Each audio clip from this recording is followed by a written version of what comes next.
జక్రయ 8:15 తీసిరా. ఈ కాలమున యెరూషలేముకును యూదావారిని మేలు చేయను ఉద్దేశించుచున్నాను గనుక భయపడకుడి. చాలండి. హల్లెలూయా. దేవునికి స్తోత్రం.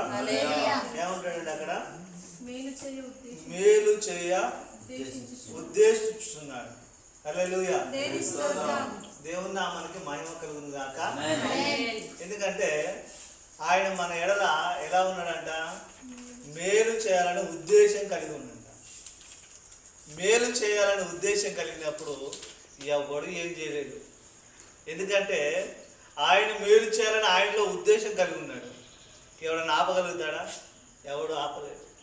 ఎందుకంటే ఆయన సర్వ సృష్టికర్త కనుక ఆయన చేయగా ఎవరు దాన్ని తిప్పుకొట్టలేదు. కాబట్టి మనకు మేలు చేయాలని ఆయన ఉద్దేశం కలిగి ఉన్నాడు. ఆ రోజుల్లో ఉందా? ఇక్కడ ఏమనుంది? చదువు పైన వచ్చిన ఏమన్నాడు? ఏమనుంది? ఈ కాలం. ఏ కాలం అంట? ఈ కాలం. ఇశ్రాయేలు ప్రజలకు మేలు చేస్తాడు, మనకు మేలు చేస్తాడు. ఆయన మేలు చేసే దేవుడు. ఎప్పుడు శపించేవాడు కాదు, ఒక మనిషిని దూషించేవాడు కాదు, ఒక మనిషిని శాపానికి అప్పచెప్పేవాడు కాదు. ఆయన మాట వింటే ఆయన మనకు మేలు చేస్తాడు. కాబట్టి ఆయన మాట మనం వినాలి. విన్నప్పుడు నీ మేలు చూసి పక్కవాడు ఓర్చుకోలేక సావాలి. అరే నాయన, దేవుని నమ్ముకున్న తర్వాత ఎంత మేలు చేసిన వీళ్ళకి ఎంత ఆశీర్వాదం వచ్చింది, ఎంత దేవునా వీరికి వచ్చింది అని పక్కవాడు ఏం చేయాలి నేను చూసి బాధపడిపోయి నేను కూడా యేసుప్రభువు నమ్ముకుంటే బాగుండు అనే ఆలోచన అతనికి రావాలి. హల్లెలూయా. దేవునికి స్తోత్రం. ఇంకో వచనం చూసుకుందాము. మీరు చేయవలసిన కార్యములు ఏమనగా ప్రతివాడు తన పొరుగు వారితో సత్యమే మాట్లాడవలెను. చాలా. హల్లెలూయా. దేవునికి స్తోత్రం.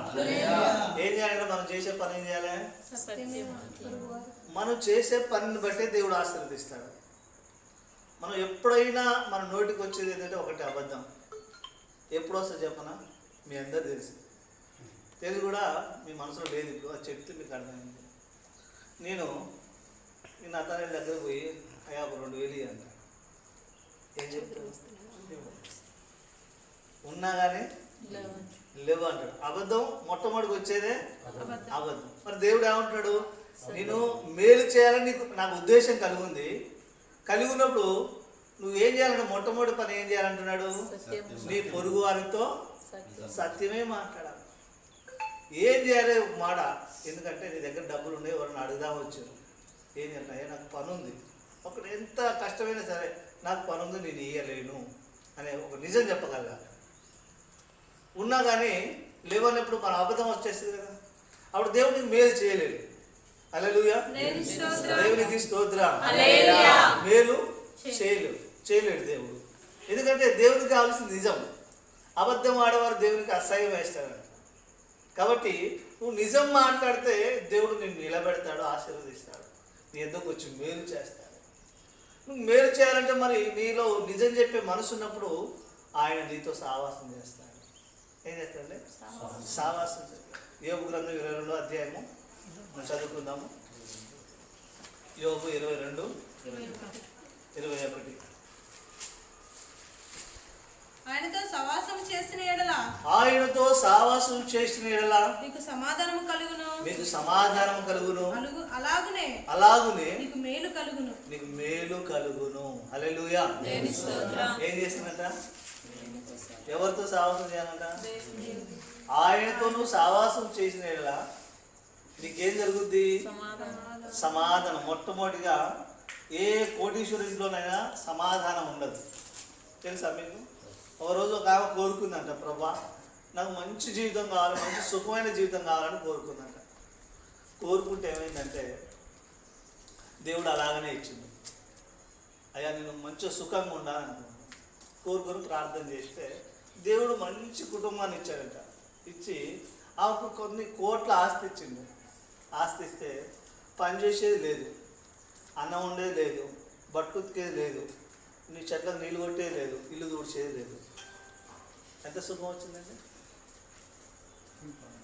వాళ్ళు అన్నం వండి పెడతారు, తీసుకొచ్చి ఆ టేబుల్ మీద పెడతారు, తింటుంది.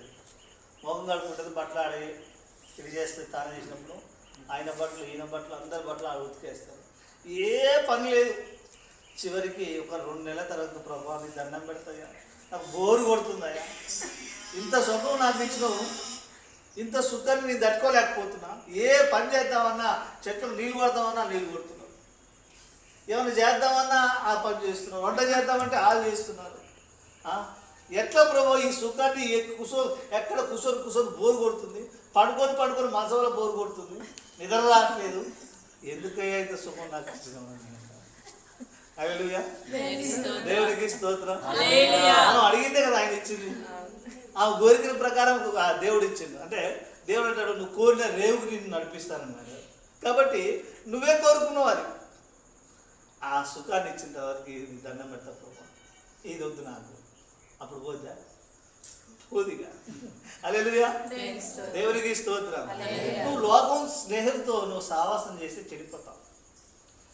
అందరూ చెప్తారు మంచోళ్ళు చేసుకోవాలి, మంచి గవర్నమెంట్ జాబ్ నువ్వు చేసుకోవాలి. చాలామంది ఎంతమంది చూడండి గవర్నమెంట్ జాబు గవర్నమెంట్ జాబ్లో తీసేసి అయిపోతుంది. ఎవరు చూడు నా బిడ్డ గవర్నమెంట్ 30 లక్షలను ఇస్తా, 50 లక్షలను ఇస్తా, 60 లక్షలను ఇస్తా, ఇళ్ళ నమ్మని మొత్తం కోటి రూపాయలు ఇస్తా, కానీ గవర్నమెంట్ జాబ్ ఉంది. ఇంత గిన్నెలు పోసేదైనా సరే, ఆ చాయ్ తీసి పెట్టేదైనా సరే గవర్నమెంట్ జాబ్ కావాలి. హల్లెలూయా, దేవునికి స్తోత్రం అని ఆలోచన కలిగి ఉంటాం. ఆమె ఏం కోరుకుంది?